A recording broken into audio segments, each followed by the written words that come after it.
supposed to do? Who, the Lakers? Yeah. Yeah, of course. I mean, Do they get extra kudos for that? Do the Lakers get extra I kudos think for they get winning games? kudos for fighting back. Cause What's fighting back when you're down?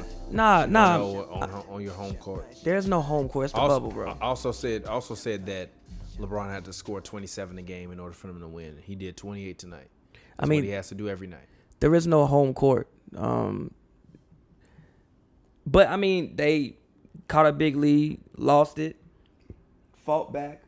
But Russ though, Russ got to be better than this, bro. Russ, since he came back from whatever, has been. This is some of the worst basketball I ever seen Russell Westbrook play. Tweet God basketball.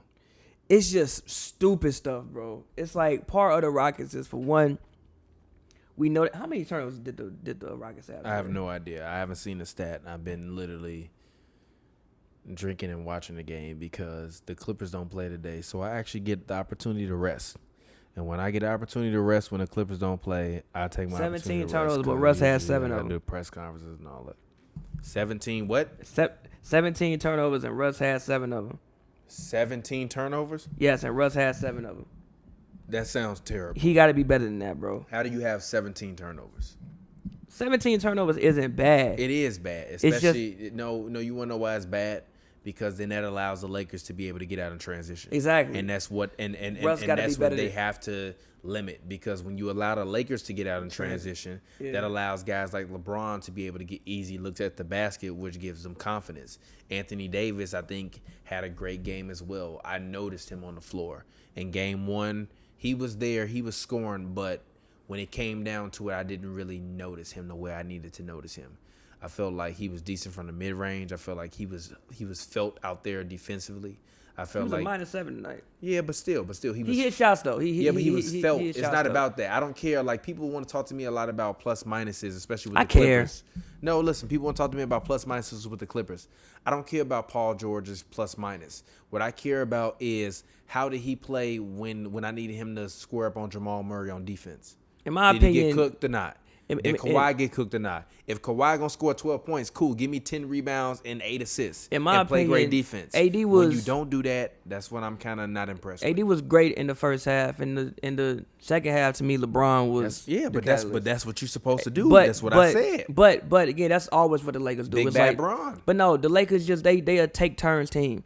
Like, they never really all click at the same time ever. Yeah. It's like AD will click one part, and then Bron will come over and click one part, and it works. Like, you talk about two of the Rondo helped a lot of that. Yeah, it's like people was talking about, the Lakers, like Rondo was, or Lakers fans. Lakers, like, bro, the man ain't played basketball since March. You think he just gonna play one game and just come back and he was on the court doing the slip and slide though. I mean, what Rondo talking about game one? Yeah. He hadn't played in fucking 5 months. You not if I right now don't rap for 5 months, the first time I go to the mic, I'm gonna be rusty. My voice gonna be a little bit tweaky. I might be a little bit behind the beat. He ain't played an NBA game in 5 months.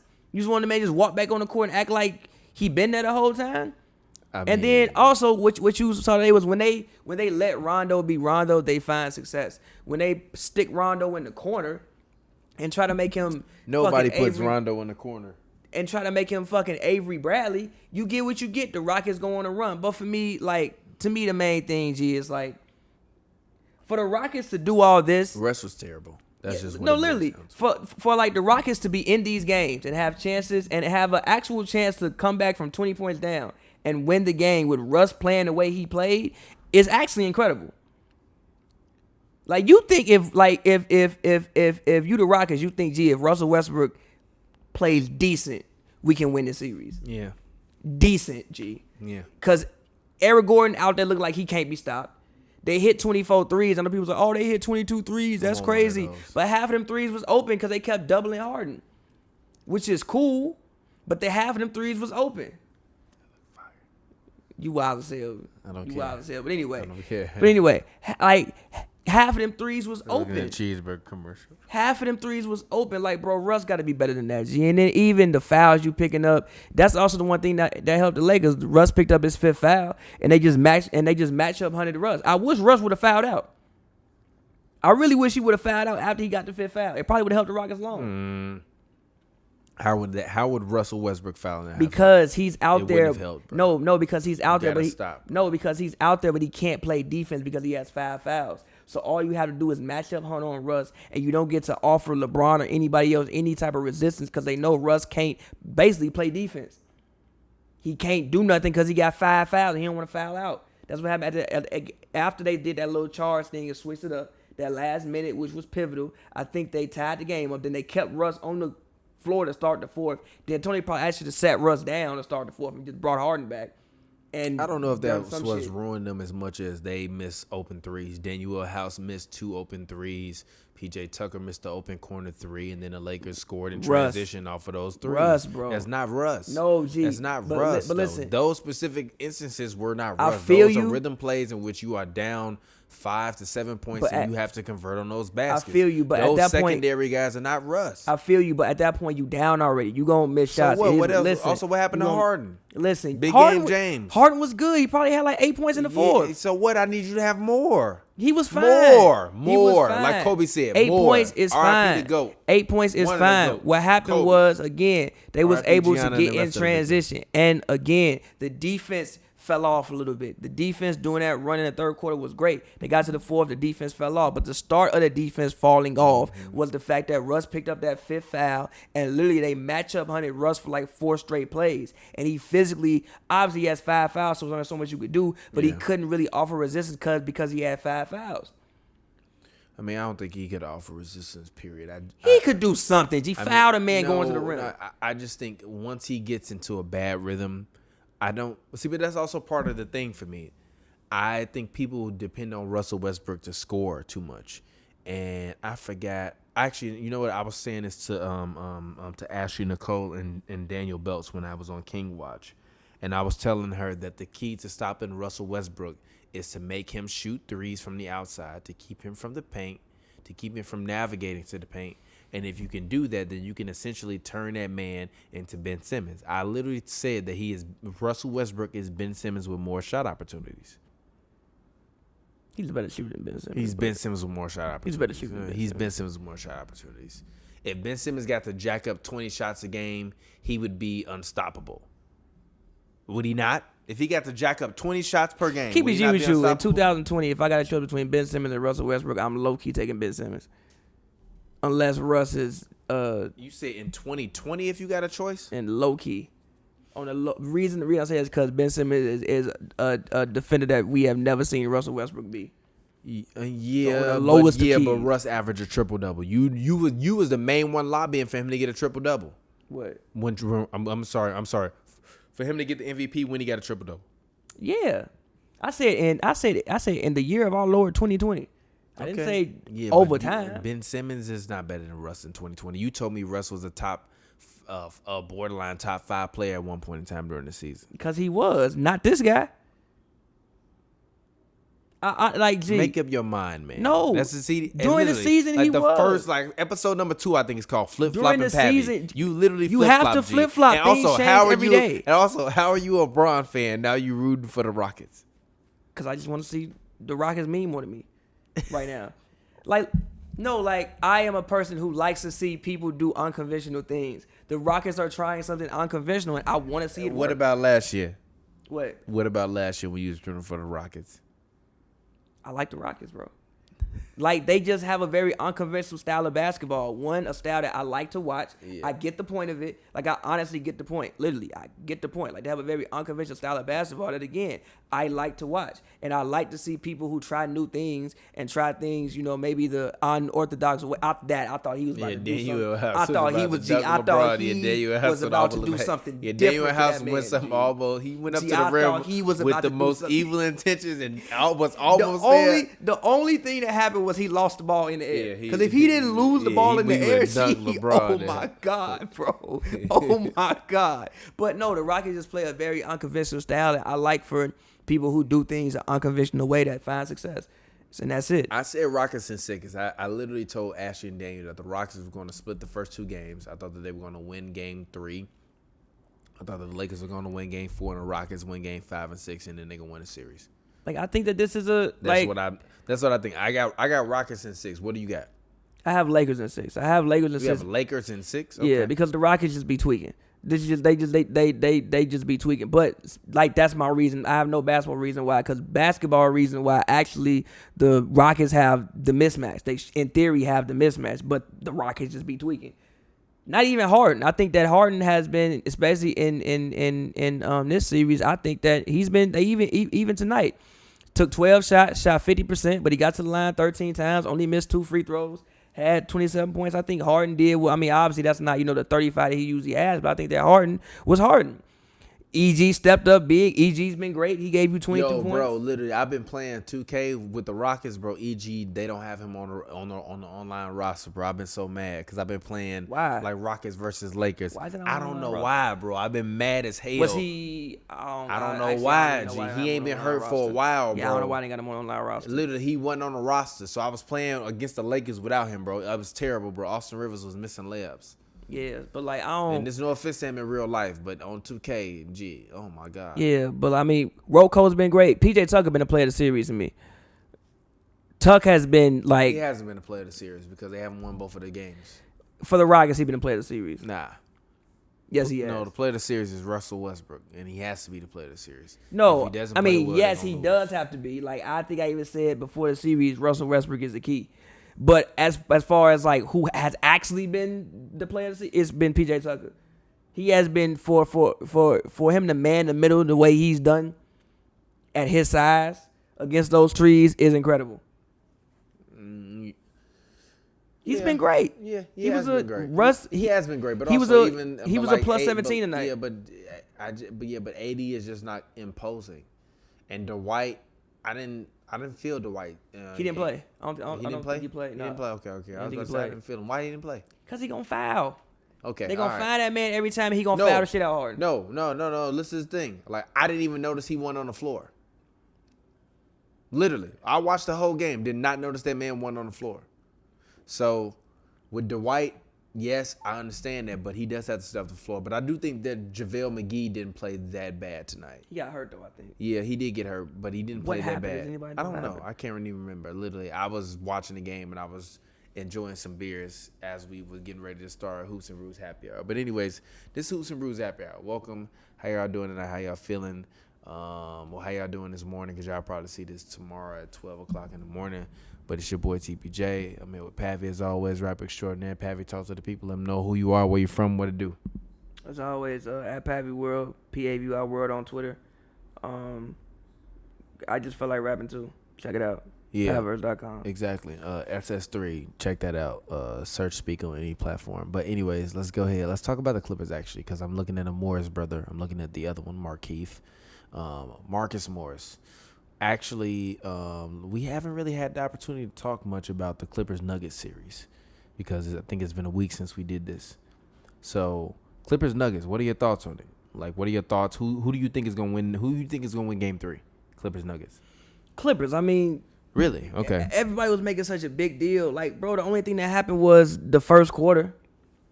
They came out and got. It wasn't a big deal. The Clippers are not going to run over the Nuggets. The Nuggets all season long have been a mismatch for the Clippers. Yeah, but so how is it in the literally? I was telling Ashley, I'm like, how is it that they're going to do worse than the Mavericks did when the Mavericks aren't better than the Nuggets? So how many games do you take the? I said Clippers in 6. Okay, I said them in 6 and maybe 7. That's fair. Okay, thank you. But no, but that's because the Clippers, they have literally a consistency problem.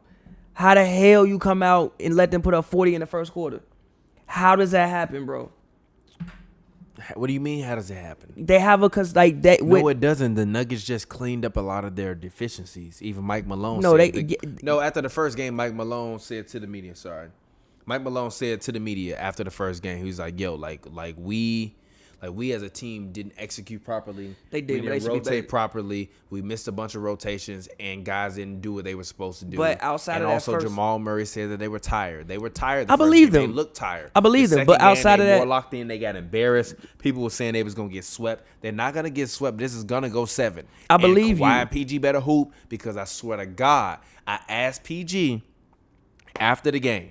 I literally said, and actually I'm gonna pull up the quote because I have it in my phone. I just feel like maybe he didn't want to. Let me read my quote. No, because it's not. No, I don't feel like he wanted to. Whatever. the quote was, I asked Paul George, I said, near the end of the game, I noticed you guarding Murray a little bit. Do you sense that that's going to be one of those challenges you're going to have to kind of guarding him late in games? You're gonna have to take on kind of guarding him in games, right? He said, Paul George said, I mean, we got a couple guys that can do the job, for us. It's whoever's closer, whoever's around. Everybody's comfortable matching up with whoever. That's what's so great about our team is the versatility with our defenders. Everybody's going to have different matchups. I was just on him different tonight towards the end, but, everybody's going to have that matchup. I don't like that response. The response I wanted to hear from Paul George was when I guarded him, I made a couple mistakes defensively, but the next time that I'm matched up against him, I'm going to not make those mistakes defensively. It's not my job to guard him primarily on defense, but when I am matched up on him, I have to do better because it was a couple of possessions where he cooked Paul George and he cooked Kawhi Leonard. And what have I told you, though? Yeah, but they can't let that happen. But literally, what have I told you, though? No, and he has to take that challenge because also the thing I noticed in game 2 was Gary Harris is kind of getting a little sneaky, kind of open because they weren't used. Like, you kind of weren't. Didn't the Clippers play the Nuggets in the bubble? If I'm not mistaken, they played the Nuggets. I have no idea. I feel like they did. And Gary Harris wasn't there. And you kind of forget that he's there. And I feel like they kind of forgot that he was there. But what did I tell you about the Clippers and guarding guards? They don't guard like Kawhi and PG. Yes, but Paul George has to take the challenge. He can't guard guards. He's been getting cooked by him. He can't. He has to take the Did challenge. you see what CJ and Dame did to him last year? Yes, but I don't care. He can't His shoulders do that. ain't hurt. He don't have no excuse. That ain't had shit to do with his He shoulders. was a top 5 defender. He was a top 3 and defender got player of the year award. cooked by fucking Dame and CJ. That shit to do with his shoulders. So he gotta do better. He was getting his I ass want him to whooped. say, I'm gonna do better. Listen. Like he didn't say I'm gonna do better. Listen. He didn't say I'm gonna do better. Listen. I want him to say. Listen, in bro. the times I get messed up with him, I'm gonna do bro. better. We have this to answer stop. was not I'm gonna do better. Listen, bro. We have to stop thinking that these guys who are wings for a reason and are not agile like guards can go out there and guard guards for a full game. They cannot. They don't need to, but he got switched up on him in the fourth and was getting cooked. Kawhi got switched up on him in the fourth. The man and just was getting good. cooked. Like, but look they though, gotta do better, G. But look though, they made the man take some. We gotta make that a meme.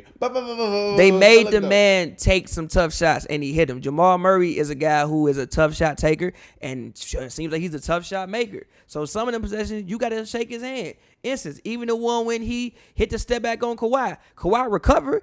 The man made a great move and hit a great shot. What you want me to do? Do better. He hit a great shot. Do better. My thing is they have to come in from the offset. My thing is they have to come. My thing is they have to come in from the offset. And again, what do I say about the Clippers? Make a commitment to being the best defensive team in the world. Now, after the first quarter, they did that. They were actually really good on defense after the first quarter. Yeah, but for the they most didn't part. make any shots. But also here's the thing though.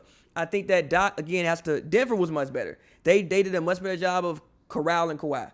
Jeremy Grant did a great job on Kawhi, and also they didn't let Jeremy Grant guard Kawhi alone. Jeremy Grant is the Kawhi stopper. No, I'm joking. That's no, a joke, but look, Kawhi. He's not the Kawhi but listen, no, Kawhi's not the most. Listen, no, for real, Kawhi's not the most athletic human being ever. Yeah, but he dropped 29 in every game, I think. So like, he just but had a listen, bad though, game. but listen, though, Jeremy Grant wasn't on the Mavericks. Defense wasn't what I saw. Yeah, but also Jeremy Grant wasn't on the Mavericks. Like, it's very few people who have the size to actually be able to guard Kawhi. When he was playing against the Mavericks, it was Luka on them, Dorian Finney-Smith, Tim Hardaway Jr., all guys that he can probably shoot over. Jeremy Grant's probably a legit 6'8", 6'9". He might be bigger than Kawhi, and he's agile. He's probably more athletic. I remember, again, even going he to also hit shots. Exactly. I remember even going to the Jazz game when they were putting Royce on them. I mean, no, put Bogdanovich on it because Bogdanovich has size. Kawhi's not the most athletic human being ever anyway. Like, he'll get to a spot. And this is some but Jeremy insider Grant, knowledge. He also practices all those mid-range shots against taller defensive coaches. Like, usually it's a tall black guy on the Clippers staff. I forgot his name. Excuse me. I don't mean to be disrespectful. But he works out a lot with their bigs, and he's also a taller white coach that they use. That's about like 6'10", 6'11". I don't know if he's that tall. I don't think he's 6'10". He's probably about 6'8". Even if he's okay, fine, 6'8". 6'8". Well, 6'8". still, that's around. Okay, I'm sorry. Even if he ain't 6'8". 6'11". Hell no, he be on the damn team if he's 6'11". No, He not. 6'11". He like 6'8". I guess you could.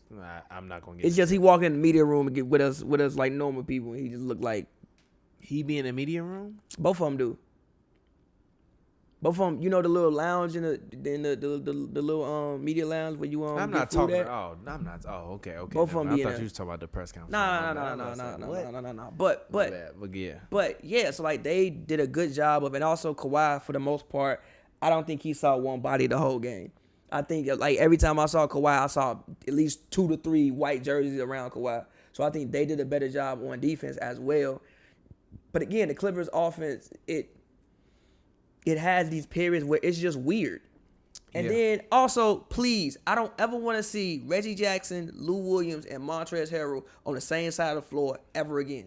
Stop that shit, bro. That's funny. Stop that shit, G. You and Clippers fans share the same sentiment. Stop that shit, G. That's funny. Why are they on the same? Stop that shit, bro. They be putting them on the same side of the floor, bro. Stop that shit, G. Why, bro? Why you doing that, G? Why you doing that, G? Like, it was a play yesterday in which I'm looking at the play. It was a play yesterday. Like, it was like all of them on the same side of the court. They did some type of screen. I didn't even know who fucked up. And like Jokic hit a 3. I'm like, I don't even know who messed up here. All y'all tweet. I can't even say who fucked up on the play. All y'all tweet. That's like, funny. Please stop putting them on the same side of the court, bro.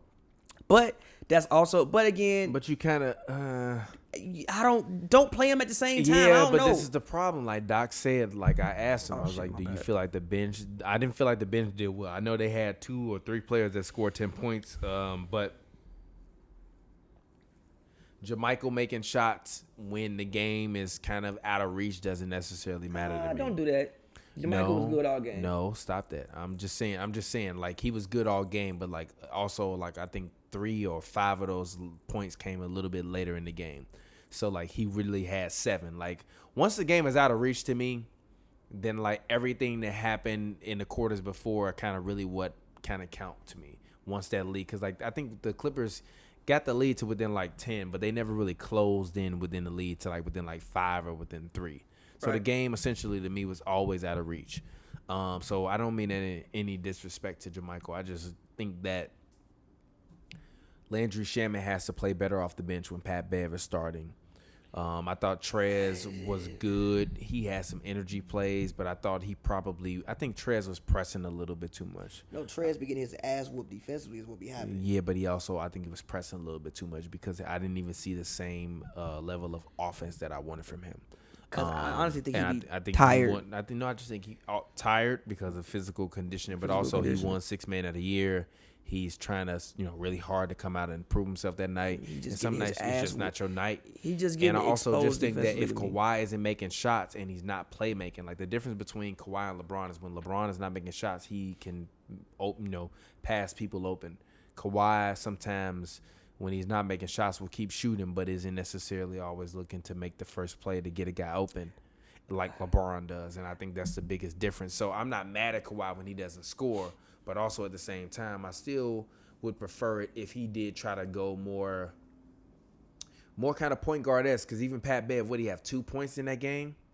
You have to, on nights when Pat Bev is not making shots, and it's not like Pat Bev is subpar. When you actually look at the numbers, he's perennially pretty much shot over 37% his entire career from three-point line. So he's going to make shots, but also some nights he's going to be cold. On nights like that, I need Kawhi to get guys going a little bit more offensively. The Clippers did a good job defensively after the third quarter, but they didn't have. But they needed a 40-point quarter because their offense is it's just. That's why I said there are, for the most part, no great offensive teams left. You have some good ones and you have some decent ones. There's no great offensive. The Clippers aren't a great offensive team. It just because the issue is guys on the Clippers because PG be out there playing like a guard half. Really, they got two small forwards starting. That's funny. They do. They have 2 small forwards starting. They have Pat Bev. They really got damn near, honestly, 3 small forwards if you really want to say. So Marcus Morris could damn near play small forward himself. Yeah. So they kind of got old school ball. Yeah. Old school. So they kind of got 3 small forwards starting. But one of them is in the backcourt. And then the other 2 is even yesterday, Kawhi was taking more threes. Kawhi was taking some bailout threes. Like, you don't need to do that. Also, Pat, yes, he is a good 3-point shooter, but Pat's threes need to come mostly from the corner. Yeah. That's where he's good at. I swear to God, yes, I saw him take like 2 like wing threes and some top of the key threes. That's not you. That ain't it. Reggie Jackson, he mostly be stuck in the corner. Even Lou sometimes, like the way they floor positioning is just weird because of like the guys that are there are playing like not their actual position. I don't know what they playing. So they just gonna get messed up on offense regardless because of how they are. Yeah, but you can't have those lapses. You have to continuously. No, seriously. Like you have to defend from the. It's from not about the defending, offset. but also like this It is the thing. though, bro. You can't have a 40-point quarter, but bro. this is the thing. It's not about that. Those guys when they're not making shots have to continue to make plays. Even if Kawhi isn't scoring, I need the Clippers to still have like if the Clippers are at their most efficient, they have at least 24 to 25 assists in their game. They didn't have that. They weren't moving the ball. Sticking, yes. Even Doc mentioned that the ball was not moving as much as they needed it to. So you have to move the ball. So if you're Kawhi and the shot is not going, I know he's great. And like he said, he doesn't talk about his past or use his past as like whatever. He basically was like, well, I don't care about what I did before. I don't want to talk about what I did before. Yeah, but in times before, you didn't necessarily always have to be the playmaker because you had a Kyle Lowry on the floor, a Fred VanVleet on the floor, or Norman Powell on the floor could make the play if you couldn't make the play. The Clippers don't really have a playmaking point guard. Like Lewis, essentially their playmaking point guard, and Pat Bev is their point guard. Don't get me wrong, I'm not disrespecting Pat Bev. Pat Bev runs the offense very, very well. They look differently as a team when he's there. But if we're talking about guards that can attack, VanVleet can attack, Kyle Lowry can attack, and also Norman Powell can attack. So those guys can attack and also make plays. If they're not doing that, then Kawhi just steps up and just scores, which is essentially what you saw last year in the Raptors series. He's just scored and rebounded. Well, this year Kawhi has to not just rebound. I don't care about his rebound. Let the other guys rebound. Zubac should have 10 rebounds, but Kawhi has to play make. Kawhi this year should at least have 5 to 8 assists in every single game, and in the games in which he's not scoring at least 20 points, he should have 8 assists because there's no reason why he can't. There's no reason why he can't. Again, and even Coach Popovich said years ago about Kawhi. He said years ago, the moment when I realized Kawhi had arrived was when I would call a play for Kawhi, he would realize that it wasn't about Kawhi getting a score. It wasn't about Kawhi Leonard scoring points on that possession. It was about the team scoring points on that possession. And sometimes I feel like he gets a little bit lost in the offense because he's had to shoulder the load so much. Sometimes just get other guys open shots. Like even with the Lakers, LeBron scored 27, 28 points, but you saw other guys making shots because he was able to get them shots and get them opportunities because he was going. When Kawhi's not going, get those other guys shots. You always see LeBron doing that. Even if he scores 10, he going to give you 13. Kawhi can at least give me 5 to 8. Yeah, but also with the Lakers, I think that guys' shots come in predictable places. And at least for the most part, now they might not make the shots, but guys' shots come where they're supposed to come from. With the Clippers, they literally got people playing the same damn positions. But this is the thing. If he's going to have the ball in his hands that much and take 20-something shots, you have to be able to play make. But also, am I wrong? Is he not? Does he not have to make more plays for those guys? But also, I'm not looking at PG. PG's been talking like he's Eddie Jones all season long. You're not wrong, but also that might be the name of this episode. PG been talking like he Eddie Jones though. But also, they have to move around. You see a lot of standstill basketball with the Clippers. Like Kawhi get the ball. You see that with the Bucks too. When Giannis ain't there, and then when I think sometimes when you have one great dominant player, you kind of just stand there and just wait for the ball because a lot of times that does work. But when you do that, now you cold as hell getting the ball, just shooting a 3 and missing.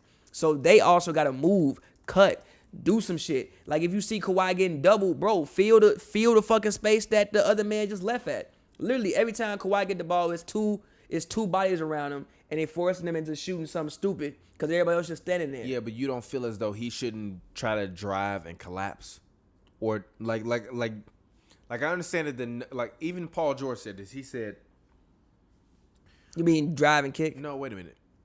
Paul George said we knew that they were going to make adjustments defensively. We just didn't know that they were going to make those adjustments, but we knew that they were going to make those adjustments. We knew that they were going to make adjustments. Essentially, he basically kind of said, he was like, now that we know what adjustments they made, like we'll be able to come back and we'll be able to be better. And I was kind of like, Yeah, I was like, the fuck you mean? You didn't like, did you hear that though? Yeah, I heard it. Like that wasn't me, right? I was like, huh? Nah, I heard it, and I was like, so you didn't think they might double one of y'all? Like, you didn't think that was gonna happen at all? Yeah, it's like you thought y'all was infallible to being doubled. So you thought it was you thought if Kawhi was on the post dropping 35 a game, 30 a game, that they were gonna be like, hey, we might need to double that man. That they was gonna allow it to happen the whole series? Like, huh, bro? I don't know. Like, but again, I'm not going too much overreact. I just think that again, this is the case of the Clippers just not being. I think the joint. Oh, okay, go ahead. But this is just a case of the Clippers. Just again, that's Norm Nixon. Gee, I ain't seen Norm Nixon in since the 70s. G. But anyway, I just think it's just a case of, again, the Clippers just lacking consistency. But it's been the same thing with this team all season. Like the thing, one of the reasons why they got up big in game one, outside of the fact that, yes, the Nuggets were tired, was they made a commitment to defense. They were flying around. Just in there. They were flying around. They was everywhere. They was doing what they were supposed to do. In this game, you come out and you just get punched in the mouth, smacked by 40 off top. And then again, every other quarter after that, for the most part, they were fine. Now, offensively, yes, they could have been better. But you gave up 40 points in the first half. First quarter. When they down 20 after the first quarter? I don't know. Why you always ask me that when you got a computer in front of you? Like, I swear to God, if you go back from day one, episode, whatever it is, of Hoops and Brews, you will ask me a question about a team when you got a whole ass computer in front of you. Use it. What is wrong with you, G? Yeah, they was down 19 by the first quarter. Literally, they won every single quarter after that. 44-25, and 28-31, 21-17, which is the third quarter was the best defense that they played. Held them to 17 points. And then 24-21, they won every other quarter. You give up fucking 40, like literally, if you play decent defense in the first quarter, you're good. Like I said, no team left. None of them are such great offensive. Ain't no Warriors left. The Warriors could literally get away with playing bullshit defense. Yeah, because you have Steph Curry, Klay Thompson, literally, Kevin Durant. they will play bullshit defense for 45 minutes. Lock down for 6 possessions and destroy the league. Get you cleaned up and get you here. out the paint. Ain't none of them teams Off left. threes. Off threes. They would play G. terrible defense for 44 minutes. Threes. Steve Kerr would call a timeout. And them niggas would come out. Damn near smash a clipboard. Then them niggas would come out, get 5 stops, the whole league on. You done worked all game. That's what happened in the Blazers series last year. They would build up, but they play like ass for 45 minutes. And then the Warriors did what they were and supposed then to do. Be like, all right. Camera, though. And then they just be like, all right, we done playing now. Ain't no teams like that. So all of these teams left have to make a commitment to playing defense. All of these teams have weaknesses offensively or shit gets clunky offensively. All of them, including the Clippers. I know they were second in offensive efficiency, whatever. But even I think that was some fool's gold because the bubble stats. It's hella fool's gold. The bubble stats. That's why I haven't really looked at those offensive rating things. Like, I want to see the shit that happened before March. Yeah, I have just yet to. I'll put it this way. This has been the weirdest season because have we seen any team this season put together like a 14-game win streak or 15-game win streak or 16-game win streak? That's a real question. I think the Lakers did early on. Like, they won like a lot of games early on. I'm not talking about before January. Talking about post-January. I don't think so, no. That's kind of why the season is weird to me because a lot of teams aren't dominant. I just don't think we've seen a year like in the Bucks were close, but we see what happens when you put Giannis in the half court. Actually, can we talk Bucks Heat? Let's talk Bucks Heat. But Let's talk Bucks Heat. Go ahead. just don't think that we're just not used to seeing because we've been in the super team era since basically about like a decade. Yeah. I don't think you're just used to seeing. It's probably the most parity you've had in the NBA in a while, honestly. Okay. At least this season, because it's like there's no team that I think is just head over heels. But I'll say this in day one. I think everything depends on matchups. Bucks Heat. Yeah. If the Bucks was playing the fucking Celtics, Pacers. No, if the Bucks was playing the Celtics, they would have got the Celtics clean about the paint. Like let's say the Bucks go in and let's say if some shit happens, they play the Pacers. They might sweep the Pacers. Same with the Lakers about OKC. Then you play a team that you don't match up well against, which is what the Bucks and Heat is. And I think people was kind of misquoted what I was saying. It's like, bro. Now, granted, what about this series? What you think they gonna come back from 3-0? I think they can. Do they can or they will? I think they can. Will, I don't know. Will, I don't know. Because, again, will. Come on. I don't know. Come on. Like Ho I don't know, but I think they can. Man of your word. You got your word of your boss. I think they can. Like, I really, because I look at it and people are like, oh, well, I was arguing with somebody else who was like, oh, they are a great. Like, no, they're not, bro. Like, they're not a great they're a cool offensive team. They're cool, but the Bucks defense is so great that when they get in the half court and the Bucks actually just, the issue with the Bucks this series has been they just decided we don't want to defend for 12 minutes at a time and everything goes to hell. When they actually sit, bruh, George Hill on that first three Tyler Hero made to bring the game to within like one. Wasn't even looking at the man. G, he turned his back. G. He is facing. I'm finna stand up. G. He's facing this man this way. Tyler Hero's this way. This man literally does this to look at the ball. Tyler Hero is gone when he turned around, and that man shoot a three. I literally stood up at my TV and I was like, "What the?" I'm like, "Yo, how are y'all the number one defensive team this year?" It's I don't see it no more. Okay, so game one, Jimmy goes incredible. Like, everything that happened in game one, I don't really care about because Jimmy had 44 points. Yeah. Jimmy was hitting shit I've never seen Jimmy Butler hit. If Jimmy gonna hit those shots, bro. Exactly. No, really. If Jimmy gonna hit those shots, you know what you do? You walk up, you shake that man's hand, and you know what? You can have this one. Mm-hmm. Game two, it was hard as hell for the Heat to score in a half court. It was hard as hell. When the Heat get in the today, from like the third quarter on, that shit was disgusting. They was walking up court. I guarantee they started every play from the third quarter on with 9 seconds left on the damn shot clock. Every single play. In game three, you want to know how they won? Mistake offense and hustle baskets. This man Jimmy shot a three. In game two, they won off of they've won. That also shouldn't have been a they've foul. Won every because technically here's why. Here's why. Technically here's why. Because again, when you do shoot the ball, you still have to give the shooter room to land. Technically, once when the Giannis, time expires, it doesn't matter. Count. No, it doesn't matter. Once the time expires, shouldn't count. No, listen. It's once like the time expires, shouldn't count. No, it's like if the shot clock expires, but I shoot a ball.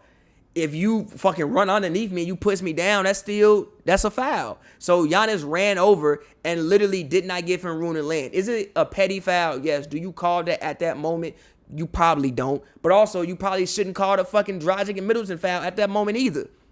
Mm-hmm. It were two stupid calls back to back that you probably shouldn't call. But again, in both games, it was hard as hell for the Heat to score. They won off of mistake baskets. Mistake baskets is like a ball get tipped, it goes somewhere, and now somebody end up wide open because we was playing defense. The ball get tipped, somebody end up wide open. We hit a three here, or we just hustled harder than you, so we got this basket. They went in off of mistake baskets and defense. No, they're also out executing them. They are literally. If the Bucks aren't gonna play defense, then they getting out executed. Yeah, they're. But again, if the Bucks just lock down and play defense, it is very hard to score against the Bucks half court defense. I don't necessarily know if they have that within them to be able to do that. They just did the shit today. Yeah, but can they? Can they do that and sustain that with Giannis in the game? Yeah, because again, what if he don't come back? Okay. Now I'll put it this way. If he don't come back and they come back from 3-0, I never want to hear from Jimmy Butler. I wouldn't be shocked. Put that man Jimmy Butler in Alcatraz. Jimmy Butler and Middleton is a wash. Jimmy ain't so much better than Middleton. Hey, he said he can't guard me. Huh? He said, Jimmy was always saying he can't guard me. Jimmy can't guard him either. You see what the fuck was happening today? He did. He did take 27 shots to get. Jimmy wasn't guarding him. That was on Crowder. Jimmy was over there on somebody else. I didn't see Jimmy guarding Chris Middleton. Did you see it? No. I didn't see nobody guard Middleton. Bam was guarding Chris Middleton. When Bam stepped out, Bam has been incredible. Bam has been playing amazing. Bam has been playing like KG light. What people don't realize is Bam shooting 90% from the free throw line. Man, and going crazy. Yo, what kind of webcams are they using? I don't know, but that shit is incredible. I want that webcam, That is an incredible webcam. What kind of webcam are the NBA using for these press conferences, bro? An incredible webcam. I've been becoming more and more. I'm actually going to ask one of them Clippers dudes, like, yo, what kind of webcam y'all using? This shit is incredible. But no, like literally. Like for real. This man LeBron look like he's sitting in my living room. If you look at the teams, literally, even without Giannis, take away Giannis, it's still a wash. Everybody matches up with everybody. Ain't nobody Dragic not so much better than Bledsoe. Bledsoe be fucking tweaking, but Dragic is so better than Bledsoe. George Hill and Ty Harrell ain't so much better than George Hill. Yeah. Jimmy ain't so much. Jimmy ain't so much better than Chris Middleton. He's not. He's not. Yeah. Jimmy is a better scorer. No, I'm not Jimmy. Middleton is a better better half court scorer. No. Jimmy's a better defender. It's a fucking wash. Jimmy's also more clutch. Way more clutch. If Jimmy was on the Bucks, this series would be 4-0 and the Bucks would have swept them. I wish Giannis played with Jimmy. I disagree with that. Actually, here's why I disagree with that. Giannis going to the Heat is gonna ruin the league. G. Giannis going a lot of places. Ruin the league. Giannis going to the Heat gonna ruin the league because low key you can still have like a 38, 40-year-old Dragic coming off the bench, still giving you buckets. Kendrick Nunn will be in his prime by then. Tyler Herro will be in his prime by then. Duncan Robinson will be in his prime by then. Jimmy Butler will be in his prime by then. Bam Adebayo will be in his prime by then. Then you pay that with Giannis, G. Duncan Robinson could be the sixth man coming off the bench dropping 5 threes a game. That would be the issue with that would be I think that would be insane because I would want to start Tyler Herro with Jimmy Butler because both of them can make plays and shoot. I would because I think Tyler Herro projects to be Devin Booker.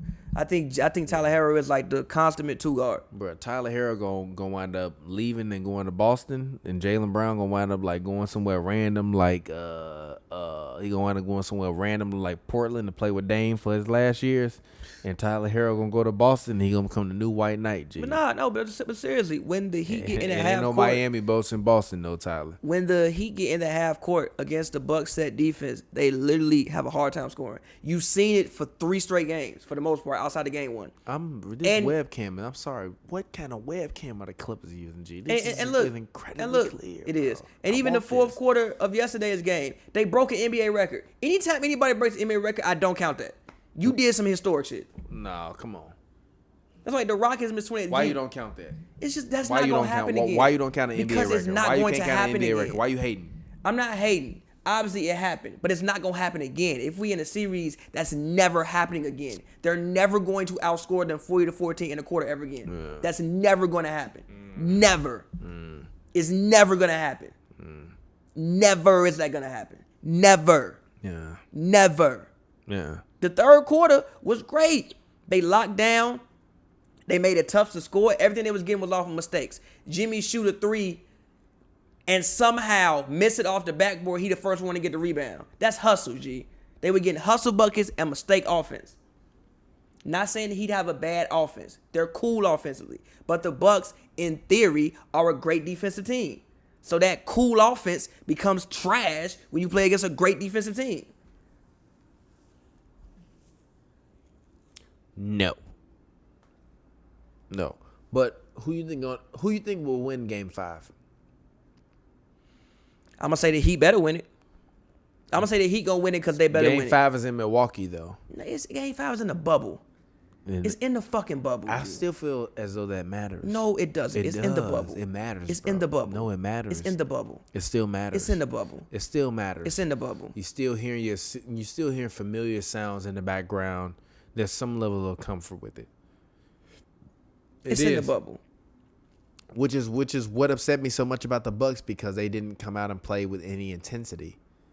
And I feel as though like I know they like to say, oh, I didn't hear anything. It's like, yeah, but you can't tell me that you don't notice the difference between the DJ because it's your team DJ. I really don't think they pay that much attention. I hear players singing songs. You don't know the difference between the Clippers DJ and the Lakers DJ or the Clippers DJ between Oklahoma City DJ. I don't think that they play that much attention though. Like I don't think that really like you don't have to travel somewhere. You don't have to deal with the fans.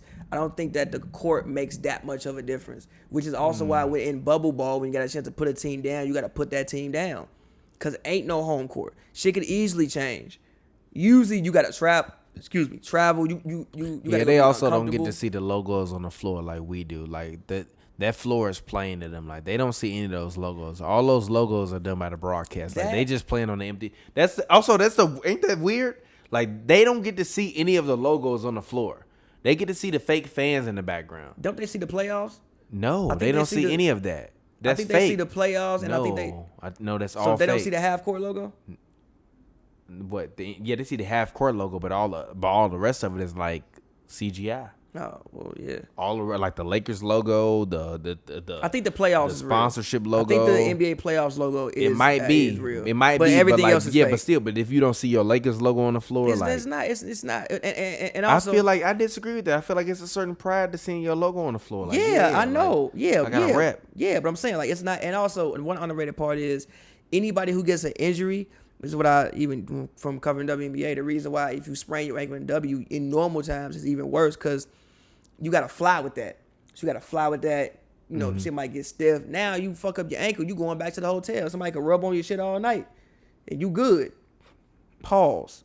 Somebody could, fix your ankle up all night, and you good. See, and you good, bro. Like it's all, you know what I'm saying? It's all love. Like Luka messed up his ankle. They said that man got treatment round the clock. Yeah. You know what I'm saying? Yeah, because you can't go nowhere. Can't go nowhere, G. Hey. What you want? I'm finna come to the room, rub your ankle, bro.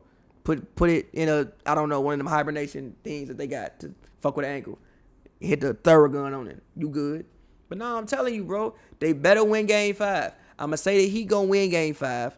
Because first of all, I want the Bucks pack in the air. I want the Giannis pack in the air. Why? Huh? Why do you want to see Giannis fail so much? I just don't like the way he play basketball. What did that man do? I don't want to see him fail. First of all, no, I don't want to see him fail. I just want him to lose. I want the jokes. I'm here for the jokes. I'm here for the slander. I want the pack in the air. I want the pack in the air, G. Why? Because it's funny.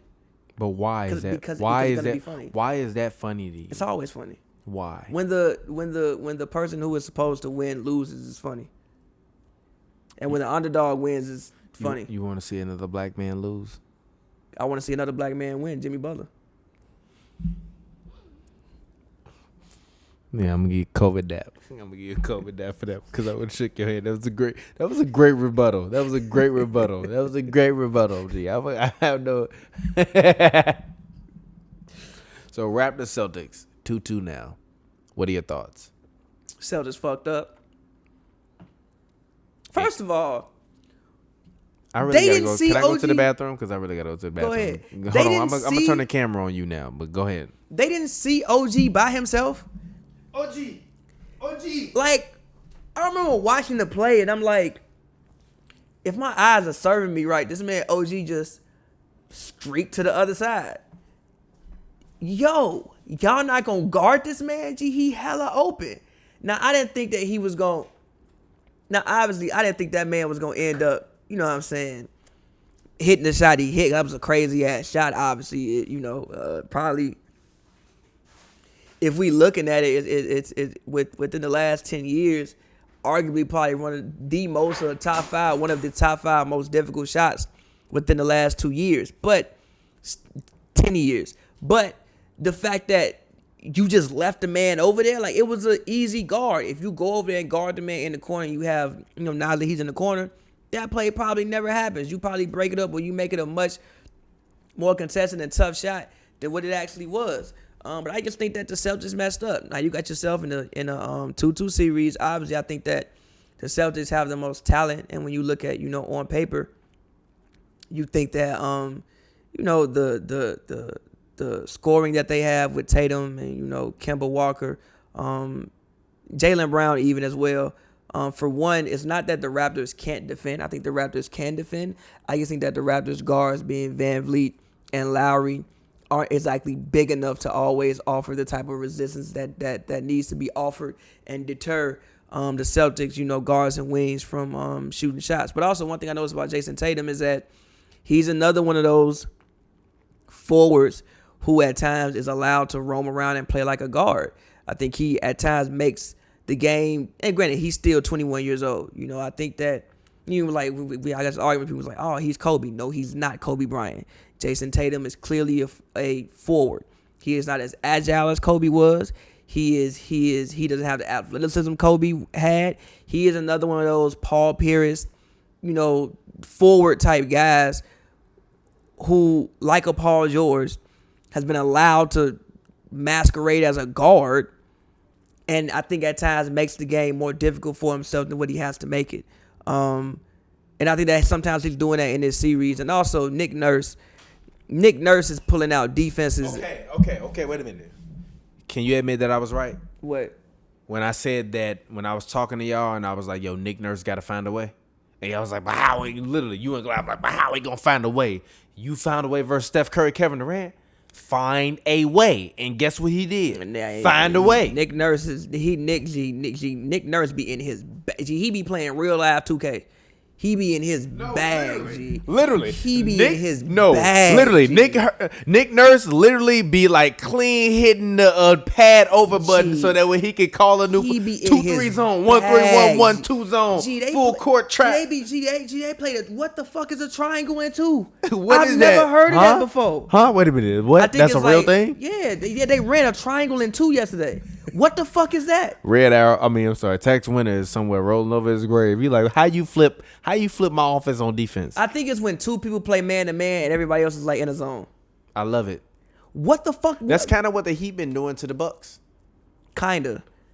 But Nick literally, Nurse, like I've been tweeting like they running like a soft zone. Like it's not a 1-3-1. It's really like a soft. It's like a soft 2-3 zone where the top 2 are really running man to man, and the middle 3 are really just like standing there with their arms open, and whoever the center is just running, put his feet out. Put his feet inside the line there, stand there for 3 seconds. Put his feet, stand there for 3, stand there for 2. That's what it is. All literally. But Nick Nurse is in his coaching bag, and again, they are another team. He has to be because they have to stop Jaylen Brown, which is what they did. If Jaylen Brown can get open drives to the lane and open baskets from the perimeter, your life is going to be hell. Jaylen Brown also got to stop standing out there and shoot. Jaylen Brown and Jayson Tatum are like the mid version of Scottie and Mike. I swear to God. But Jayson Tatum because none of them are guards. They're I'm not talking about why you always got to make it literal. Why do you always have to make it literal? They are the mid version. Why do you have to always make it literal, G? Because they're not. It's not literal. They are the mid version of Kawhi and PG. No, they're not. Yes, they are. No, they aren't. They literally they are literally the same. They are 2 small forwards on the court. Jaylen Brown and Scottie Pippen. Jayson Tatum is Michael Jordan. No, they're he's just both not. forwards. They're No, he's not. the Scottie and Micah forwards. No, they are They're the not. Scottie and Micah forwards. That don't They're the even make Scottie sense, and Micah G. forwards. Yes, No, it does make they sense. are They're literally Scottie and Kawhi Micah Leonard forwards. and Jayson They're Tatum. Scottie and Micah forwards. They are They're Kawhi Scottie and Micah Tatum. forwards. They are Kawhi and Tatum. Not. No, they are not, G. Jaylen Brown is nowhere near PG-13.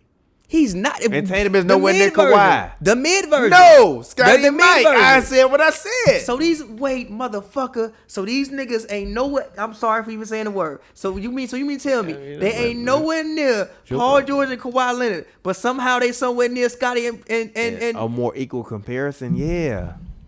No, listen, I'm talking about Jaylen Brown. No, is more equal to Scottie Pippen. Than he is to Paul George. Listen to what I'm saying. In terms of body type and player type, yeah. Paul George is 6'9". Jaylen Brown not 6'9". Is Scottie Pippen 6'9"? Is Scottie Pippen 6'9"? Is he 6'9"? That's an honest question. You said over there, rub your face, G. Is Scottie Pippen 6'9"? Is Michael Jordan 6'8"? No. Scottie's 6'7", Mike 6'6". They're the forward version of Scottie and Mike. Sit your ass down. Sit your ass down. Get your ass down, G. I won't lie. I really would love. I really wish I had a camera outside of my house so that way when you ran out the house last time, I could see in which direction did you run it, left or right? Way. You ran to the right. Yeah, the right. and then halfway down that way, I ran to like the opening of the elevator. Bro, I was literally like, "Yo, where did this man just go?" G? I went to the opening of the elevator. I really literally got up out of there. I dead ass got up out of there. Montrezl is better than Rudy Gobert. No, he's not, G. Yes, Stop he is. starting. He really is, G. No, he is not. He really is. No, he is He not. really is. He literally don't do anything better than Rudy Gobert. Score better. No, he doesn't. That's a lie. He really don't. He averaged 18. On what percentage? It don't matter. On what percentage? What average? I mean, okay, how many? 66%. How many feet outside the rim can Rudy Gobert score from? How many feet can Trey score from? 15. You fucking lying, G. You know you lying. When the fuck, G? No, G. You ain't never seen Trey do nothing but dunk. He catch rolls, dunk, shoot floaters. You know you lying, G. Stop that, G. And you make me. I like Trez. I rock with Trez. I don't know what you're talking about right now. Fucking lying, G. I don't agree with you right now. You are lying, G. I have no idea what you're talking about. Trez shoot jump shots now? He can hit a 15-foot shot and jump shot. When you see him do it? In practice, I see him do it. In the game, pull it up. Here go my computer. Pull up footage of a Montrezl Harrell jump shot when it matters. What does that mean when it matters? Pull it up. What does when it matters mean? Pull it up. What does when it matters mean? Hit 1-3 all year. I don't care about a 3. I said 15 foot. 15 foot. Pull it up. 15 foot. How many feet can Rudy Gobert shoot from? In the paint. How many feet is that? 10 feet. He get a photo from the free throw line. Ain't that like 10 feet? Hell no. It's like 15 feet and hell no. He can. That's 15 feet. 10 feet. Exactly. Montrezl Harrell can go 15 feet. No, he can't. Yes, he can. No, he cannot. You're a hater. You've never seen him do it. I have seen him do it. No, he don't. His job is literally to roll. Just because that's his job don't mean he can't do it. In a game, no. He work on that shit. He and Dwight Howard work on shit before practice. They ain't never gonna do. In a game. Hey, Dwight, look. He be in practice shooting corner 3. Dwight, you are never shooting a corner 3. Who are your summertime all-stars? Summertime all-stars? Yeah, like the players that had the best mixtapes on Instagram, on YouTube, Carmelo Anthony, on Twitter, Carmelo on Anthony Facebook. Carmelo Anthony is Hoodie Mello. Instagram Michael Jordan. Hoodie Mello is IG. No, but Hoodie Mello got him back in the league though. Have you seen how he looked in the summer though? I mean, he got him back in the league. Who else is cold? Michael Beasley. Backwood Beasley. Backwood. Shout out to Michael Beasley. Lance Stevenson. He's playing in China right now. Yeah, but have you seen Lance Stevenson workouts? No. Why would...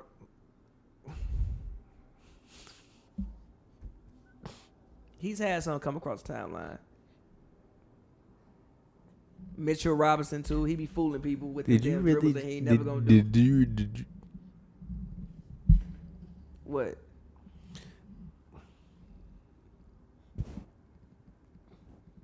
What? What's funny? What are we laughing about?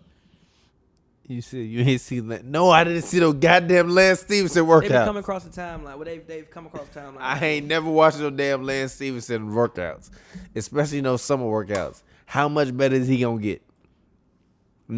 You can't. That man been the same basketball player since he was like 22. High school.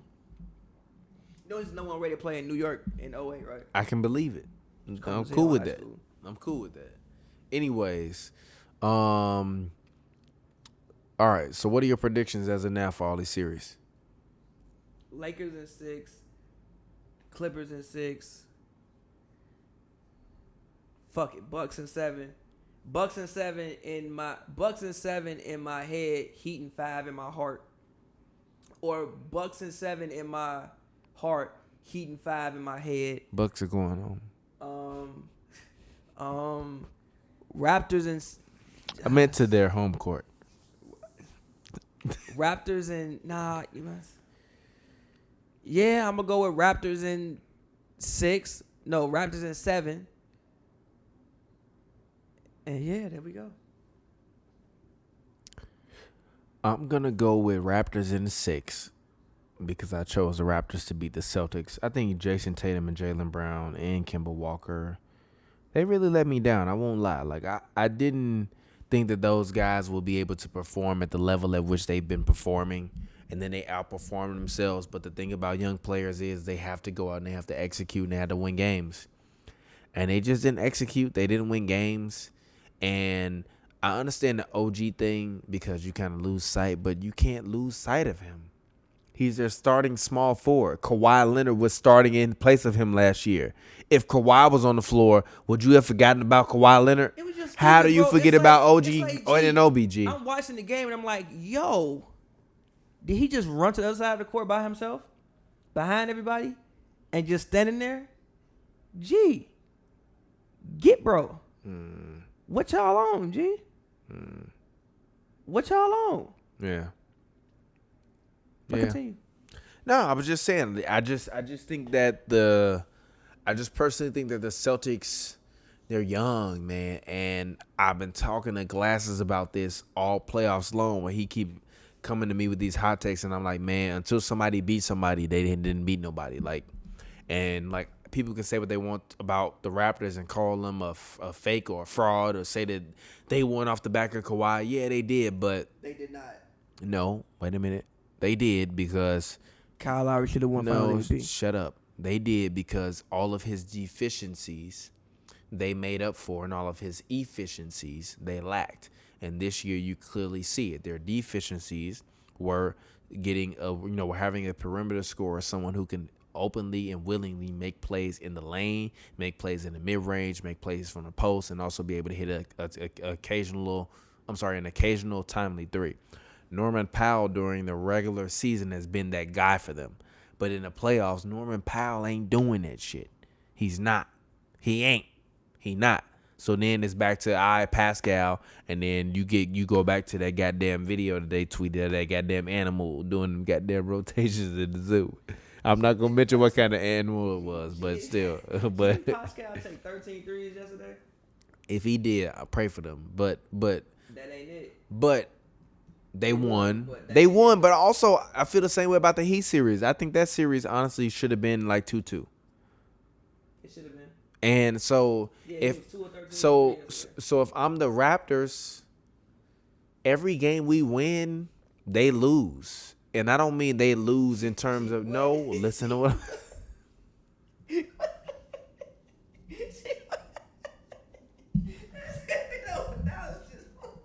every game we win, they lose. What the fuck?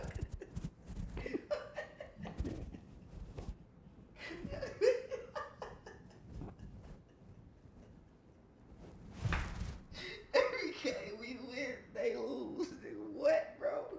What you mean? She dumb, motherfucker. What? Every game we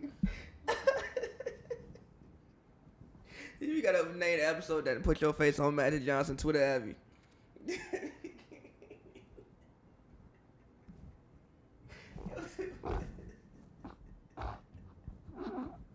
Oh my god, my stomach hurt.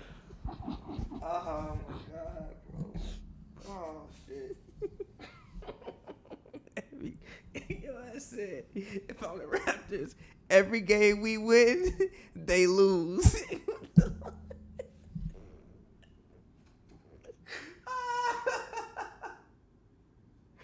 Oh my god.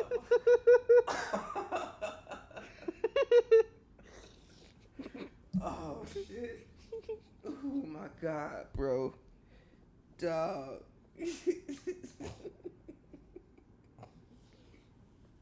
Hashtag analysis. Oh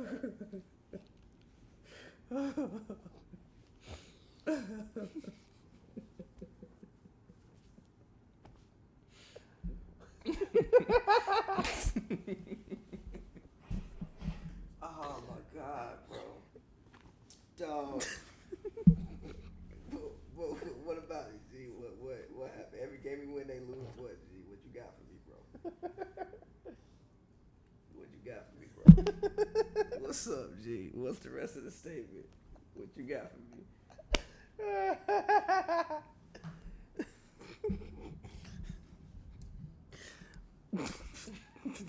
What you got for me, G? Finish the thought, bro.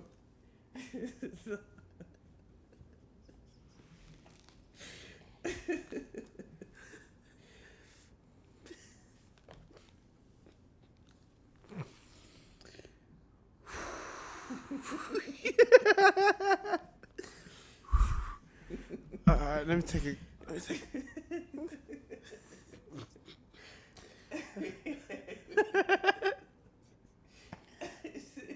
I'm the Raptors, every game we win, they lose. What, bro? Oh shit! By the way, I told you, bro, wasn't coming. 9-10 niggas have got no fade. Oh my god. Oh my god. Oh man. Not only did I just say that, but I'm also in an abusive relationship with my barber. This man told me at 2:00 he was coming through the crib. I should have told you he wasn't coming at no. I thought I'm like, sure. He ain't coming at no 5, bro. Oh my God. Coming at 5, just 9, 10. No B. Oh my God. Oh my God. I'm sorry. Woo. I'm sorry. Gee, I'm on the floor. Westbrook pack. It said the Westbrook pack. She ain't put down no smoke in the Westbrook. By the way, she said something as a pack. First of all, shout out. Actually, not shout out because it came from a wild thing, That's from murder. It's from murder. Under the guise of murder. But using it in terms of basketball is goddamn hilarious. Oh my God. Westbrook pack in the air. No, hey, bro, this is the real thing about Russ, G. I really feel like he's still feeling the effects from COVID. Because he been tweaking, G. It got to be something, G. Hold on, you said what? I think he's feeling the effects from COVID. Okay. What you thought I said?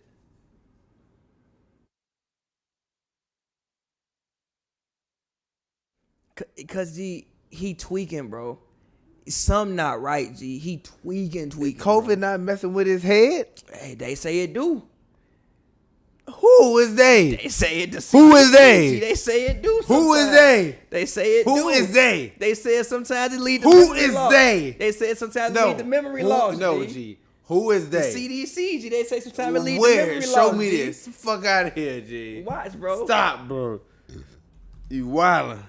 You tripping. Look, COVID memory loss. No. Say.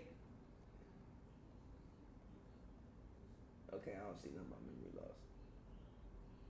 Yeah, it said COVID might increase risk of memory loss and cognitive decline, G.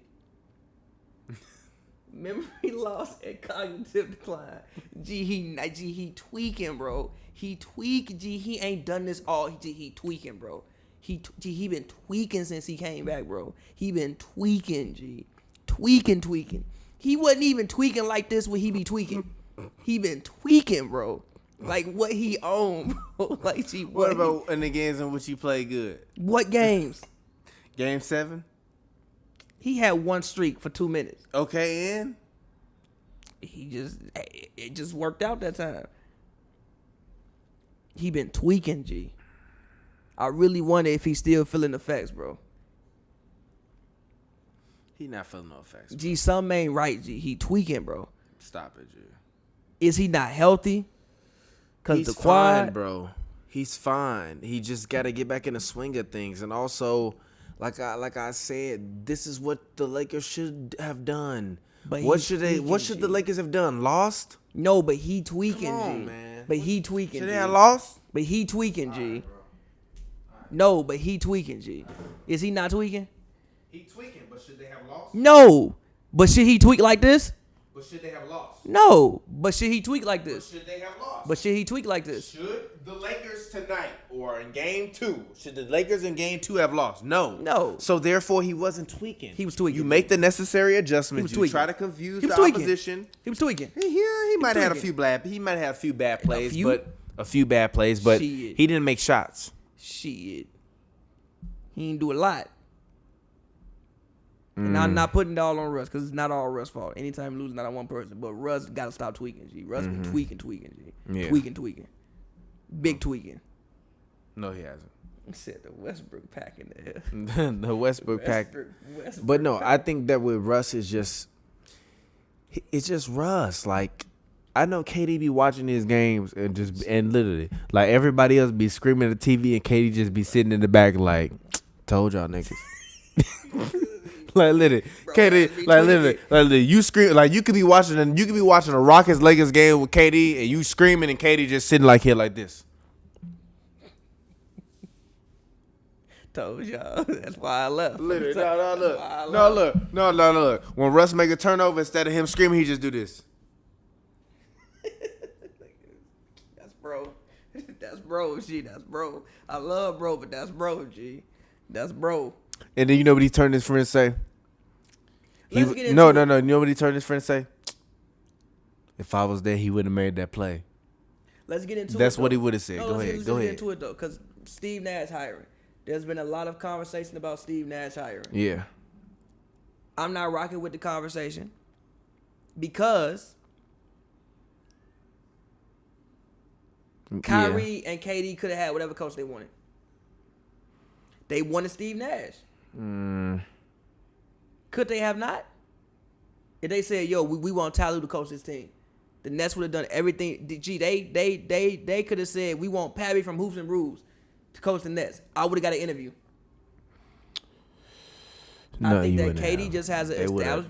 They would have been like Kevin Durant and Kyrie Irving suffer from the effects of COVID-19. That's what they would have said. Like you just said, get the fuck out of here. Like get Pappy little shoe having ass out of here. I would have got an interview. Like no, like Lil Boo having ass, like, boy. I understand Lil Boot up having ass, boy. I understand where people are going with it because it is unfortunate. You know, when you look around league, Lil Boot up looking ass, no, boy. because when you like look around league and you see so many, black players and like a lack of black coaches. But in that situation, if you want to blame somebody, blame them.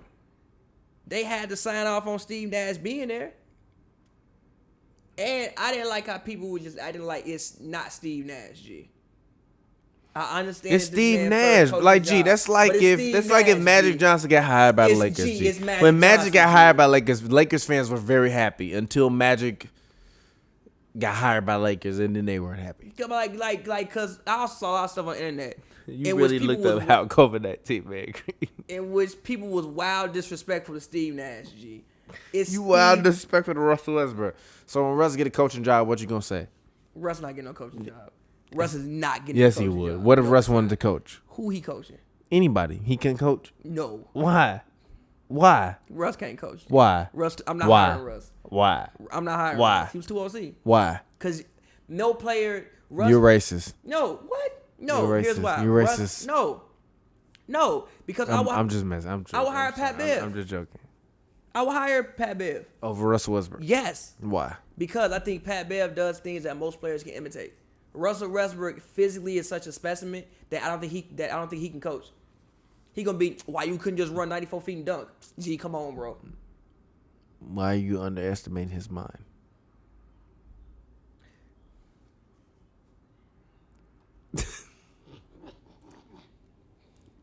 That's all I'm saying about that. That's my response to why you underestimate his mind. That's my response. Not say he don't know basketball, because I'm sure Russell Westbrook knows basketball. Labor Day, right? Bros. What? Memorial Day. I would rather I'm sorry. Happy Memorial Day. That's a conversation. Bro, it's crazy. It's September already, bro. Look. Gee, this year went by so terribly and fast as hell. Quick as hell. But I'm glad it went by fast, though. Shit, you better hope it go up from here. I do too, G. Trump win again, I'll be mad as hell. I hope it go up from here. Be mad as hell. But mad as hell. But no, like, Draymond, I think would be a great coach. I think Pat Bev would be a great coach. I think who else would I think play? I think Chris Paul would be a great coach. Who else I think would, like, players like LeBron, he can't coach, bro. Bron can't coach. Russ can't coach. I think Harden would be a decent coach. Not a great one, but a decent coach. Giannis can't coach, G. Like, some players just can't. Why? You can't do what he do. What kind of sense does that make? Because the way he see the game, bro, you can't. The way he see the game is the way he play the game. But also the way he play the game, no human being, not named Giannis can do that. It's like Michael Jordan and Magic Johnson trying to coach, G. Yeah. MJ, why you ain't shoot the fadeaway? Motherfucker, what you mean, G? Mm-hmm. Why you ain't big and shoot the fadeaway? How, bro? It's like Kobe trying to coach. His coaching would be what y'all on. What you mean? Kobe Bryant was a great coach. We saw him change women's sports. Stop disrespecting Bean. Coaching men's basketball, I don't think that would have worked. I'm not going to even get into I'm not going to even start unpacking that, but I feel you. I don't think that would have worked. As in, for the fact that I think that Kobe was a great ambassador for the game. It's like, you come with me and I could work with you one-on-one. But coaching full-on games, I don't think some players can coach because they were just too talented. Whereas, like, can't nobody replicate that, bro. The best coaches are low-key mid players or point guards. Okay. Or guys who... The reason why I think Steve Kerr would be great because obviously, not Steve Kerr, but Steve Nash, because I think he's obviously talented, but I think that he had to rely a lot on skill and knowledge of the game. Not like he was physically imposing. None of that. He was great off skill and knowledge of the game, and I think that that's something you can impart to other people. And also, even listening to D'Antoni, what he talked about is like, well, most of our offense would give Steve Nash the ball and figure it out. So, like, yeah, I think he can coach. I think Steve Nash gonna have. I didn't hear that, but I think Steve Nash gonna have them running some shit. Something like it ain't nothing they can run. It don't matter what they run. Put together. It don't matter what they run. They gotta win. Yeah, but I think they can win with Steve Nash. And also, see, Steve Nash was working with the Warriors. I hope Steve Nash wins 6 rings, so that way I can confirm he's the greatest point guard of all time, other than Magic Johnson. Relax. He's the greatest point guard of all time, other than Magic Johnson. Relax. He owns Steph. In terms of a point guard, yeah, because a lot of people argue that Steph is a combo guard. He's a combo guard. Yeah, so if he's a combo guard, Steve Nash was always a point guard. He never was anything other than a point guard. And I would argue Steve Nash, other than Magic Johnson, is the best true point guard of all time. You got to put Bob Cousy in there and shit. I'm not putting Bob Cousy in there, G. I know everybody, including Glasses. He created the fast break. I don't care, G. It was before. It was. He did make a whole fast break, though. It was near the beginning of our civility and near the 3/4 mark of racism. So I can't really count it that way, G. Racism was the second quarter. Racism was coming out of halftime with Jay Williams saying that Martin Luther King and Malcolm X were going to drop 45 in the second half. Racism had a 25-point lead at the half. 25-point lead at the half. And Jay Williams, I think Martin Luther King is going to drop 75 points a game all throughout the 70s. Like, yeah, right. Oh my God, bro. But no, like, yeah, I'm not gonna go there with the Steve Nash hire. Paul Pierce, hey man, I think Jesse Jackson might be a nobody. Shit, we might not be hearing his name after 1980. Just 2020, you still hear Jesse Jackson name. Crying, but yeah, nah, like I just think that I think Steve Nash would be great, and I think that's what KD and Kyrie wanted. I don't think that they would have signed out. I think the Nets would have hired whoever was respectable and reputable that they wanted. I think, look, I respect Jack Vaughn, but I don't want to. Never mind. Say it. No. You don't want to play for Jack Vaughn? I don't want to play for Jack Vaughn. Like, everybody was like, yeah. I was going to say.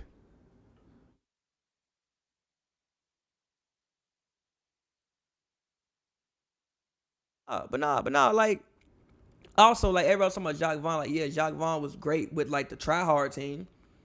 It's a different thing coaching, like, real superstars. Yeah. You got to have somebody who's reputable, like Steve Nash. Especially KD. KD was at Steve Kerr neck. Kyrie, too. Fuck you talking about? You coaching KD. Kyrie. No, actually, because he held down for the move. Kyrie. No, like, you coaching KD and Kyrie. Steve Nash, as a 2-time MVP, can walk into that locker room and say whatever the hell to anybody, and they gonna listen. Kevin, shut up. Okay, you know what? He won 2 MVPs. He might not. He got more MVPs than KD. KD got 1. He got 2. He ain't got more rings than him. But as far as an individual player, if somebody want to tell me Steve Nash is a better player than that has had a better career than Kevin Durant, you could discuss it. Individual career, you could discuss it, depending on what you value. Mm-hmm. Yeah. So I think he'll do great things. I think Steve Nash will be great. I want to see it. I think that Steve Nash will do great because I think that Steve Nash is a guy that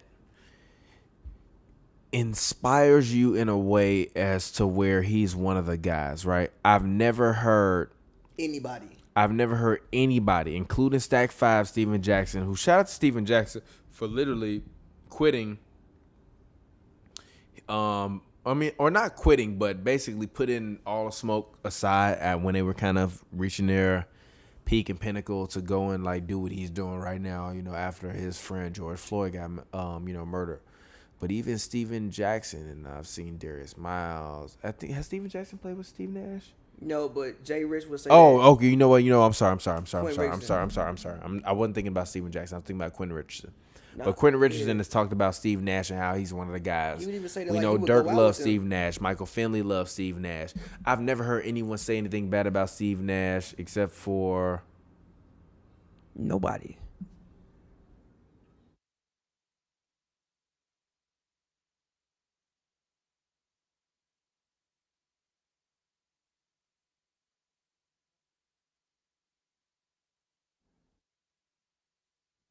Okay.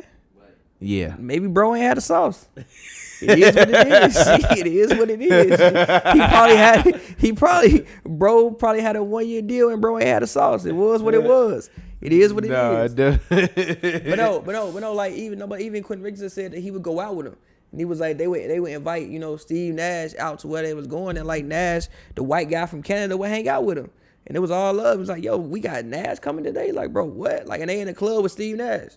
Mm-hmm. Nah, I think he'll be great. I think he can relate to him. I mean, you even remember the Kevin Durant documentary a while ago? Mm-mm. You never saw it?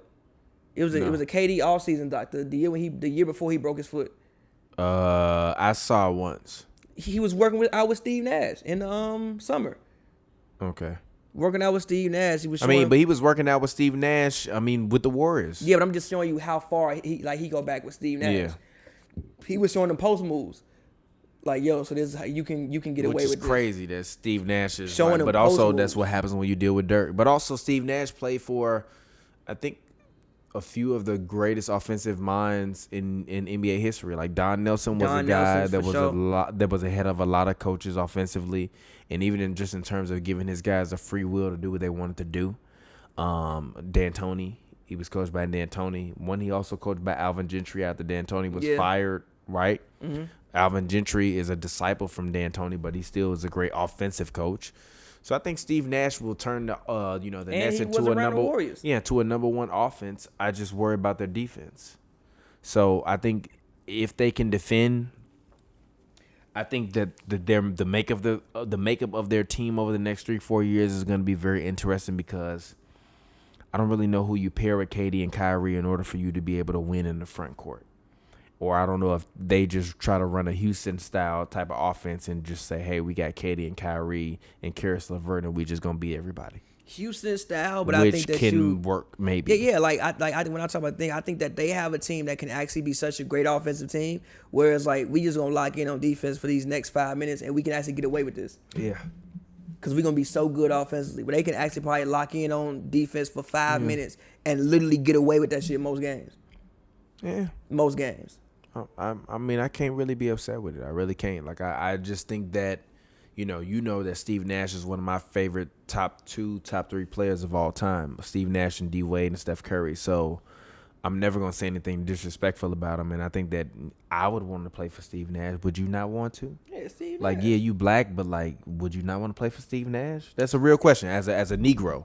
As a black man, as a black Negro from Chicago, would you not want Steve Nash to be your basketball coach? If Steve Nash wanted to coach your rec league team, would you want to coach? Come on, nigga, Steve Nash, come on in here. Tell these kids something. I did. No, I'm talking about you. If you was coaching your recreational basketball league team, Steve Nash, bro. So then I don't want to hear about it. I don't want. It's Steve Nash. It's Steve. That's the one part I didn't. It's like Stephen Nash. It says like Stephen Nash screamed racism with Steve Nash. What about all the other times that you've encountered racism and screaming the exact opposite, Stephen A. Smith? Not even that. It's just like you've seen black coaches. Derek Fisher got hired for God. Shout out Fish. But Fish got hired by Phil Jackson. By Phil Jackson. Of nepotism. Straight out the damn. Straight nepotism because you my boy. Phil Jackson. Jason Kidd got hired. I like Isaiah Thomas, Doc Rivers. Like you've seen that. I won't lie. I'm surprised there's not a rapper named Phil Jackson yet. It's not gonna be a rapper named Phil Jackson. Why? That would be a fire name. That'd be a fire song. No, it's a fire rapper name. Phil Jackson. It's funny as fuck. But no, it's like it's Steve Nash, bro. It's like there are some people who you think have basketball oozing inside of them. Steve Nash is one of those people who it's like if Chris Paul retire and get hired, you gonna be mad? Fucking Chris Paul. Yeah, I'm gonna be like, I hope they can make it up the second round. Shut your ass up, G. But from a basketball standpoint, though, like you don't think Chris Paul know about basketball? Of course he knows about basketball. He's great. So there you go. No, he's a great basketball mind, but as like a player, I think Rondo would make a good coach. I think Rondo's not gonna make a good coach. Why wouldn't he? Huh? I think Rondo would be a great coach. I think half what he doing with the Lakers is coaching. Okay. Wasn't Rondo on the bitch calling out man? They said he was today. I think Rondo would be a great coach. Okay. I do. I think Rondo would be a great coach. Okay. Rondo, Draymond, CP3, Pat Bev are the people I look in the league when I'm right now like, yo, you would be a great coach when it's all said and done if you want to coach. Yeah. Draymond for sure, but Draymond's better on TV. Yeah. Draymond's incredible on TV. Yeah. To me, at least. Yeah, I agree. I'm not mad at it. But anyways, this has been Hoops and Brews, man. Yo, I said he need to stay there. That shit was so damn funny. What? Yo, I said he need to stay there. Like, you don't think it's over for Draymond? Over, no. As a player, you don't think it's over? No. What is he going to do now? Be good defensively? What's the rest of his career look like? What is he averaging? 10, 8. 10 where? 10 points. 10 where? 10 points. 10 where? Anywhere. Where? Anywhere. Where? On the Warriors. He averaged 10 with no Stephen Clay. That's why it's no Stephen Clay. 10 points, 8 rebounds, 5 assists. That man gonna average 7. No, he not. 5, G. No, he not. Draymond is gonna be PJ Tucker on light steroids.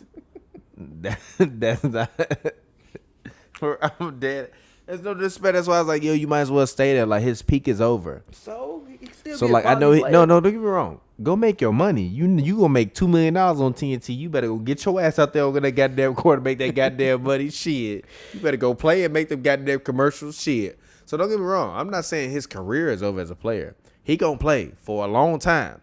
But is Draymond Green, as we currently knew him, constructed over? It's a wrap. It's a wrap. It's a wrap, G. No, I think it's still be good. It's a wrap, G. Nah, I think it's still You be good. told me, you were the first person to tell me it was a wrap, and I was like, nah, you're lying. Draymond gonna be good for a while. It's a wrap. I mean, he can And still. he got to play with Wiggins. He'll be fine. I mean, obviously his peak day. Lord have mercy. I mean, pray for the man. I mean, Pray for the obviously man. his peak days are Pray over. for but that I think, man. Pray for that man. Pray for. I mean, his peak days are over. But like I said, his peak is over, but I think he'll still be fine. But we could wrap it there. I gotta use the bathroom actually. Anyways, no, let's end this. I gotta use the bathroom. Let's end this. Anyways, it's been Hoops and Brews. Happy hour. We'll get it with y'all on next week when we in person. Otherwise, check out Hoops and Brews, the show, which we will do again this week. Talk more NBA action. Go ahead. Remember, if I'm the Raptors, if we win, y'all lost. Wait a minute. I just want to say. I just wanted to mean that like some wins are worth psychologically more than others. And if the Raptors win the next game, if I'm the Celtics, the next Raptors game is at home, meaning that the next Celtics game is game 6 that will be in Boston, quote unquote, with quotation marks around it, right? Those young guys haven't felt that pressure. They haven't won a championship. They haven't played against Steph Curry, Kevin Durant, Klay Thompson, Draymond Green, Andre Iguodala, DeMarcus Cousins, and Sean Livingston. Those guys are not the same breed. So what I meant by when I said was that, like, if they win, then they lost the game. Like, yeah, if they win, yeah, like that loss is not a regular loss. It's a 1.5, a double loss, because those guys are young.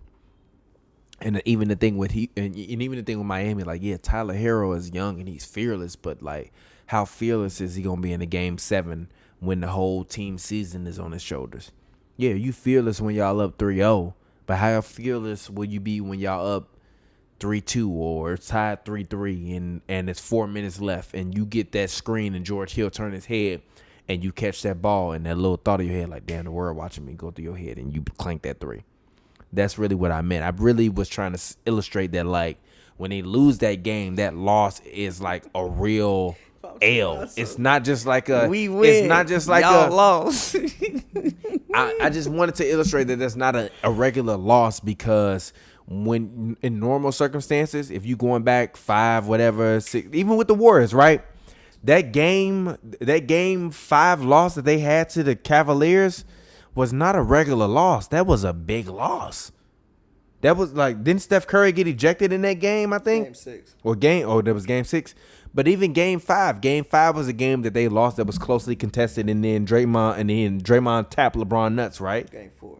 That was game 4? Game 4, he tapped LeBron nuts. Game 5 was when Kyrie and Bron had that 41 performance. But Bogut got hurt, and I think Iggy also got hurt in that game. But still, my point is in terms of momentum.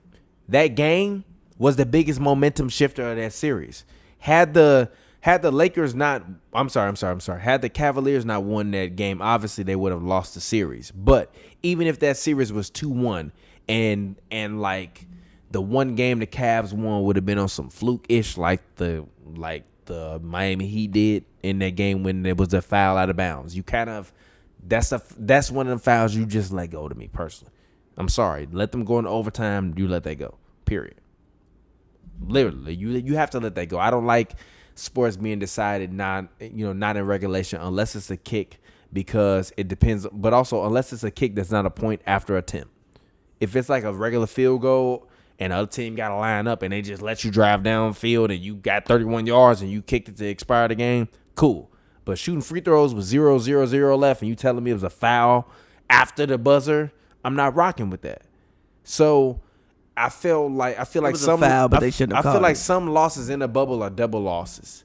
So that's really what I meant. I wasn't trying to say that it wasn't a loss. Of course, a loss is a loss, I know but what you meant. It just sounded hilarious. but some losses are double losses, and from a mentality standpoint, I didn't play hella pickup before, and even in pickup, if I'm playing against another team and they didn't beat us twice and they want to run it back a third time, or they didn't beat us 3 times and they want to run it back a fourth or a fifth time and we beat them the 4th time, I'm like, man, hey, we can beat them in this game, and then if they want to play again, fuck it, let's play again. And then we can play 6 games, and they want to play again, let's play again after that. We get to 7, then we can see who really better. And that's kind of how I feel the Bucks and the Heat need to. I'm sorry, the Bucks and the Raptors had to approach the series, and the Raptors found the right mentality.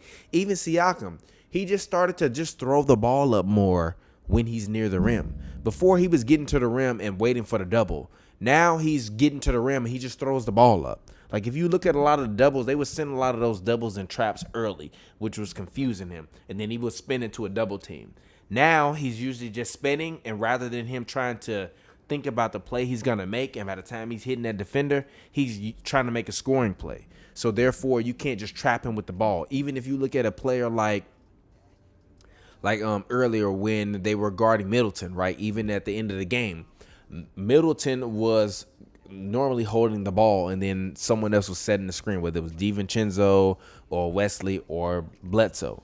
At the end of the game, when Middleton made that 3, they switched that play, and they had Middleton come up and make the screen, and therefore the guard had to make the actual set up the pick and roll. And then when the switch happened, Middleton got the switch he wanted, and then therefore he got the dribble. He wound up being able to make the 3.